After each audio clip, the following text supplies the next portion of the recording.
Ang masayang alaala ay masarap balikan. Bawat oras, minuto at segundo ay mahalaga.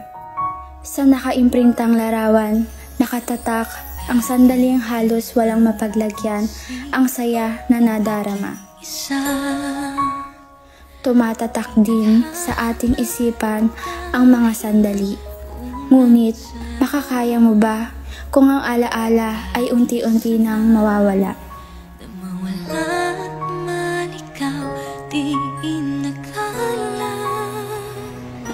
Alis ka na? I need this paper right now. Yes! I need it right now. Do it.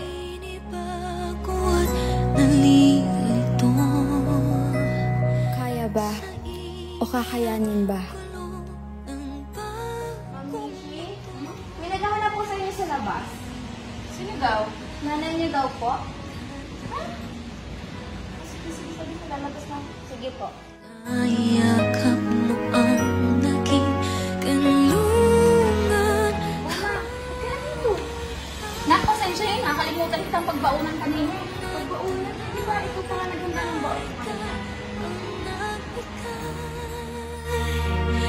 Ang nagbigay ng halaga dahil sa'yo.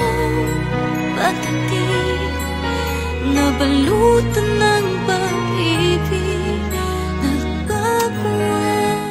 Ay, sinain mo. Sunod na. Kasi anak, hinahanap ko yung wallet ko eh. Tulungan mo nga ako, anak.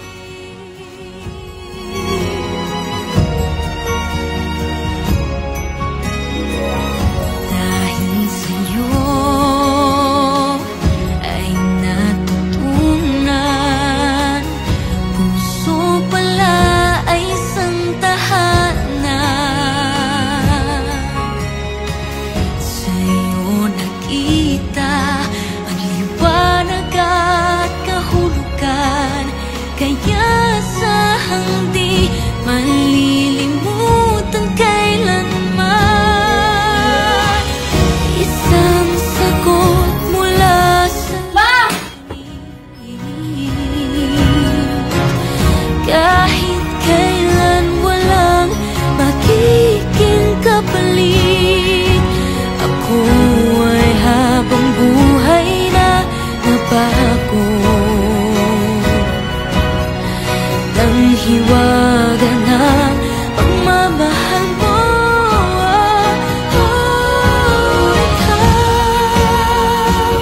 Sa bawat saya at luha, hindi kita iiwan.